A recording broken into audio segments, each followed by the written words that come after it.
guys, it's Danica back for Lifeskills again. So last week we talked a little bit about writing up a resume, and this week we're going to talk about writing up a cover letter. So stay tuned for some tips on how to do that. Enjoy! Okay, so firstly, before we get into cover letters, I just want to mention a comment that was left on the video about resumes, which is a pretty good one, and it is about emphasizing the importance of your references.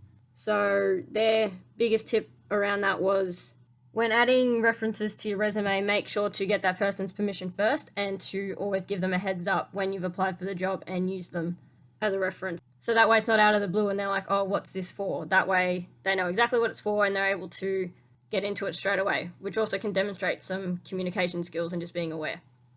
Now on to the cover letter. So you'll see here a couple examples of different templates that you can use.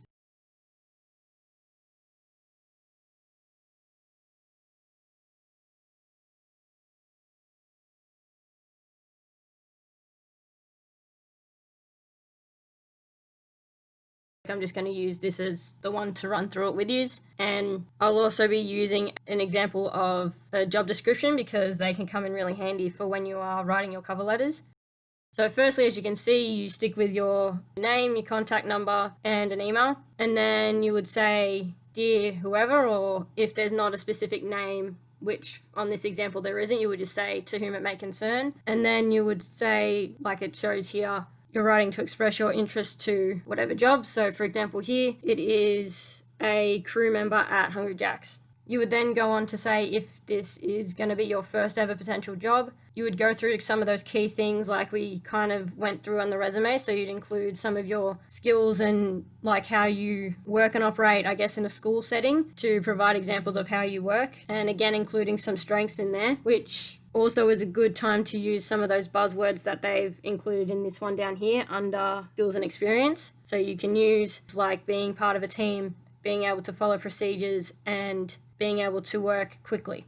If this isn't your first job, then you would include your previous work experience in a very condensed way. So if your previous job was also in around the area of like customer service, you would include that specifically and say how long you were there and the main things that you did, again in a condensed way, because you only want your cover letter to be half a page or 1 page. You can then emphasize how those previous experiences, whether it be work or schooling, relate to the job you're applying for. Again, if this is your first ever job, this is also a good place to put your availability, because that's one of the main things they're looking for if it's a younger person and whether it's a casual or part-time type thing. So if you have sporting commitments or if you're in a high year level where you have an extra amount of homework and studying to do, you'd make sure to include time for that when you're expressing your availability. So for example, if you play footy and your trainings are Tuesday and Thursday, you would then say, due to sporting commitments, I am unable to work Tuesday and Thursdays, but I can work Monday, Wednesday, Friday, Saturday, Sunday. A good thing to add near the end is to say your resume is attached and will provide a more detailed background of your previous employment and or education background. And also thank them for taking the time to consider your application. So yeah, to sum up, again, make sure you use the job description where you can, because it provides a lot of good information. And if you have any tips or advice for when writing cover letters, please share them in the comments. And yeah, so that's all from me on cover letters. Hope you enjoyed.